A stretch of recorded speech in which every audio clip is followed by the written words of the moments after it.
As I was preparing this review of the Stadia port of Sekiro Shadows Die Twice, I realised that we'd never actually run a review for this game when it initially released back in 2019, so consider this the TLDR version of that. Sekiro is an action-adventure game from the folks at FromSoftware, them of Dark Souls fame, produced by Lord Souls himself, Hidetaka Miyazaki. Set in a fantasy version of 16th century Japan full of demons and dragons, it follows the story of Wolf, a shinobi sworn to protect the divine heir Kuro. When Kuro is kidnapped by the Ashina clan, an incident that also relieves Wolf of his left arm, he sets out for revenge, uncovering a tale of the mysterious dragon rot illness that's sweeping the land and how it is intrinsically connected to both Kuro and himself. As a FromSoftware title, Sekiro brings a degree of familiarity to the table, but also manages to carve its own path. Rather than being a hardcore action RPG like its Soulsborne cousins, Sekiro is more focused on providing the player with a clearer critical path to tell its story on. While the UI is most definitely of the From pedigree, and there's still a gamut of wild and wonderful items to collect and use, from the Estus Flask-like healing gourd to Sen, the game's currency, players are instead taken on a Metroidvania-esque journey with clear ability trees and items that don't rely on specific stats or builds to be used, leading to a leaner approach to your adventure. The combat as well is a much more streamlined affair. Wolf can attack, guard and parry, and has two gauges, health and posture. Taking damage reduces the health gauge while blocking increases the posture gauge. Max out the latter and you're stunned for a period of time. Lose all of the former and it's death for our intrepid ninja. The same applies for enemies, however, and the trick is not necessarily to outright reduce an opponent's health, but also to use your blocks and parries to deflect their attacks and increase their posture, stunning them and allowing you to deliver an instant kill death blow. It's this combat that really gives Sekiro its reputation as a hard game, playing out more like a rhythm title, but the back and forth nature of the combat coupled with the enhancements the extra weapons bring leads to some massively satisfying encounters. Ah yes, the extra weapons. After having his arm severed, Wolf is fitted with a shinobi prosthetic, a false arm that can transform into no end of gadgets to help you on your adventures. In its basic form, it contains a grappling hook, allowing you to quickly zip to outcrops and building roofs, ready to use stealth to get the drop on enemies.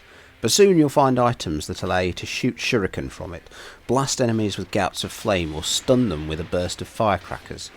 Certain bosses are weak to some of these items, again keeping to the Metroidvania format, but mixing things up in general combat can also help keep the flow thrilling. Surrounded by enemies, pop a firecracker. Particularly tough opponent? Try setting them on fire or slicing them up with your poisoned Sabimaru. Not only that, but death isn't necessarily the end for Wolf. As the subtitle says, shadows die twice. On taking a fatal blow, Wolf has a chance to resurrect and carry on fighting, or choose to die and respawn. There is a cooldown on this mechanic and you're limited to a certain number of resurrections at a time, but being able to stand back up and deliver a final blow to a weakened boss always feels like an epic moment from a Kurosawa film. Beware though, while resurrection can give you the upper hand in battles, it also has a more nefarious mechanic in the game's story that ties Wolf in deeper with both dragon rot and its possible cure. It's interesting coming back to Sekiro after a good year away, having previously played it from start to finish. It is 100% a relentlessly tough game, even more so than the hard games that comprise the rest of From's catalogue. But as with the Soulsborne series, it still seems fair. Enemies are predictable if you know what you're looking for. Exploration will reward the player with better gear or abilities, and there comes a point where the game world splits off and certain areas can be tackled before others, allowing you to hone your skills even further. It's a terrifically polished game that tells a hugely compelling story with some unique mechanics you won't find anywhere else. So what of this port to Google's Stadia platform? There's certainly an argument that playing such a reaction-heavy AAA action game on a streaming platform where performance is very much reliant on the strength of your internet connection is not a great idea. But we can confidently add Sekiro to the list of games that demonstrate the strengths of Stadia for big titles like this. Visually, the presentation is flawless, displaying at a crisp 1080p or 4K depending on your device, with HDR to boot. But it's probably the game's unwavering 60 FPS that's the biggest sell. Honestly, the increased frame rate was a game changer for me, making telegraphed attacks easier to react to and parry, leading to far less frustration. This is a port of Sekiro that stands absolutely shoulder to shoulder with the PC version and surpasses the last gen edition running on the new big boy hardware. Of course, the caveat to all of this is, as always, you have to have a good connection. While I experienced very few blips during my time with the Stadia edition of Sekiro, even having some very satisfying boss battles on Wi-Fi, honestly, playing a game like this at 60 FPS on my iPad still feels like witchcraft. The drops, when they came, were noticeable, and did impact the fluidity of the game. Rating Stadia titles is tricky to this extent. Sekiro is a fantastic title and absolutely proves that delivering high-end gaming experiences over the internet is possible, and using the Stadia hardware totally improves this experience no end, but to maintain that smoothness requires that your internet connection is not as fickle as a 5-year-old. For the general consumer, that is sadly not going to be the case. Stadia is, however, constantly improving. In the short time I've spent with it, my experience has gone from strength to strength, and playing Sekiro has increased my enthusiasm even further. Will it ever replace my games consoles? Absolutely not.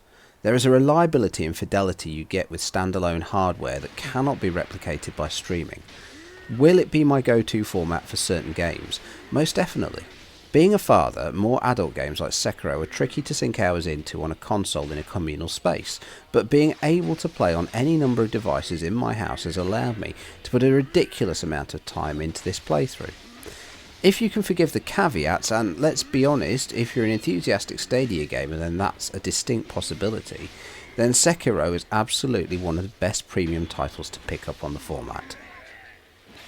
Sekiro is still an excellent, thrilling and tough game nearly 2 years after its initial release, and this Stadia port allows you to slice and dice samurai and demons wherever you damn well please. Absolutely an essential title whatever platform you're playing on.